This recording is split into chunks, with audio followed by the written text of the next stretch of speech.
अब अगला देख रहे हैं हम पुंसवन। वस्तुतः कहा गया है पुमान प्रसूयते येन तत्पुंसवम पुंसवनम ईरति। पुमान प्रसूयते येन तत्पुंसवनमीरितम, अर्थात जिसके द्वारा जिस कार्य के क्रिया के करने से पुत्र की उत्पत्ति होती है, अर्थात जिस संस्कार के कारण पुत्रोत्पत्ति होती है, ऐसे संस्कार को पुंसवन कहा जाता है। यह पुंसवन संस्कार जो है वह धार्मिक होम के रूप में प्राचीन काल से ही मान्य है। अन्य विभिन्न विद्वानों ने, विभिन्न स्मृतिकारों ने अपने अपनी दृष्टि से पुंसवन की चर्चा की है। वस्तुतः इसमें होता यह है जो कि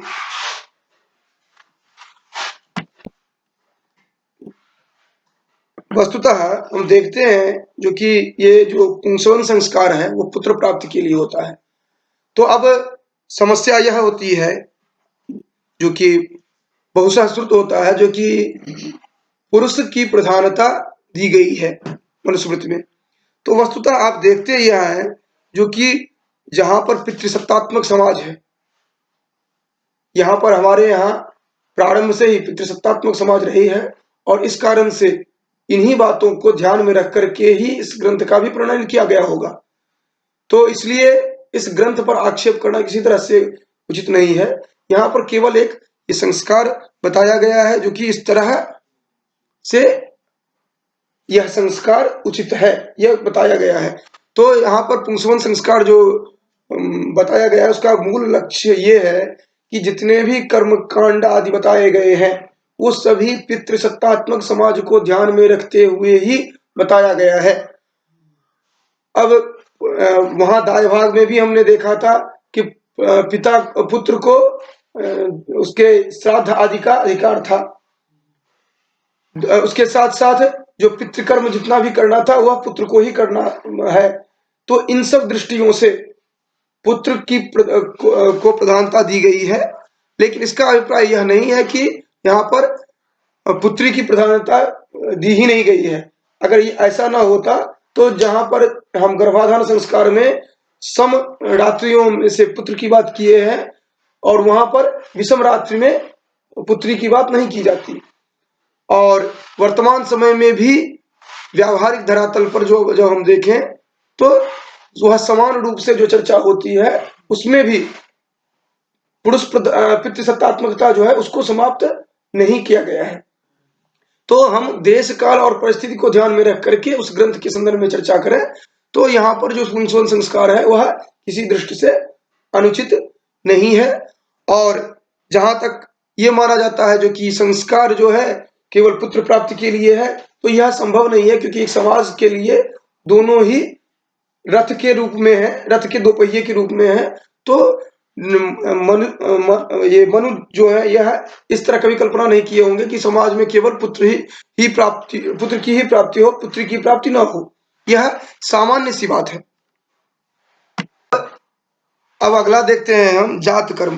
कह रहे हैं यह जात कर्म संस्कार जो है वह जन्म से लेकर के उसका जो नाल काटा जाता है उससे पूर्व तक की क्रिया है। यह प्रांगनाभिवर्धनात् पुंसो जात कर्म विधीयते। और इसमें दिया गया है जो कि पिता जो है वह जात कर्म करने से पहले स्नान कर ले और उसके बाद शलाका से पुत्र की जिह्वा पर मंत्रोच्चारण पूर्व मधु मिश्रित शहद चटाए। इस तरह की चर्चा आती है। मंत्रवत प्राशनम चास्य हिरण्य मधु सर्पिशाम, इस तरह करके जो उल्लेख प्राप्त होता है वह जात कर्म संस्कार के रूप में जाना जाता है। और यह जात कर्म संस्कार वर्तमान में भी देखा जाता है, भले वह अस्पताल में देखा जाए, लेकिन जात कर्म संस्कार वर्तमान में भी वह होता ही है। और उसके कुछ वैज्ञानिक पक्ष भी हैं जो नाल काटे जाते हैं, उस सब की चर्चा आप वहां पर तत्स्थल पर देखते रहेंगे। अगला हम देखते हैं सीमंतोन्नयन।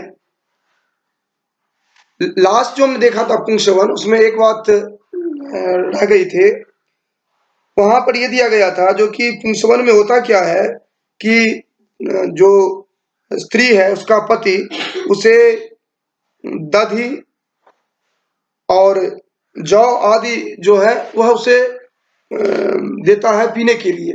इसको अगर गौर से देखा जाए तो एक गर्भिणी स्त्री के लिए जो आवश्यक पौष्टिक पदार्थ है उसकी चर्चा आज भी की जाती है।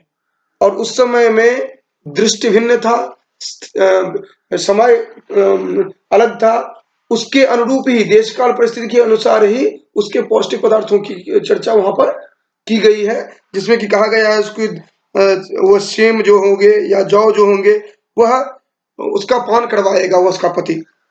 अब हम इसी के साथ देखते हैं सीमंतोन्नयन। सीमंतोन्नयन का मूलभूत जो अभिप्राय है वह यह है कि उसकी मांग को उठाना, अर्थात सीमंत जो है केश उसको उठाना, ऊपर की ओर उठाकर विभाजित करना। वस्तुतः इसका अभिप्राय यह है, यद्यपि मनु ने स्पष्ट रूप से इसका उल्लेख नहीं किया है, लेकिन अगर इसको वर्तमान समय के साथ जोड़ करके देखें तो इसमें जो क्रियाएं की जाती है उससे और स्पष्ट होता है। इसमें इसका मुख्य लक्ष्य ये होता था जो कि जो गर्भिणी स्त्री है उसको पति जो है वह प्रसन्न रखे।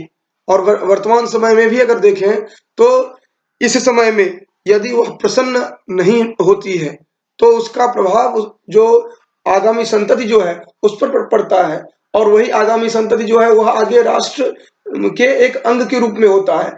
इस दृष्टि से समग्र रूप से अगर देखें तो यह सीमंतोन्नयन प्रक्रिया जो है, सीमंतोन्नयन जो संस्कार है वह भविष्य निर्माण के लिए, एक स्वस्थ राष्ट्र के निर्माण के लिए पुंसवन संस्कार और साथ ही साथ ये सीमंतोन्नयन संस्कार को हम देखते हैं, जहां पर कि मूल रूप से पति जो है वह अपनी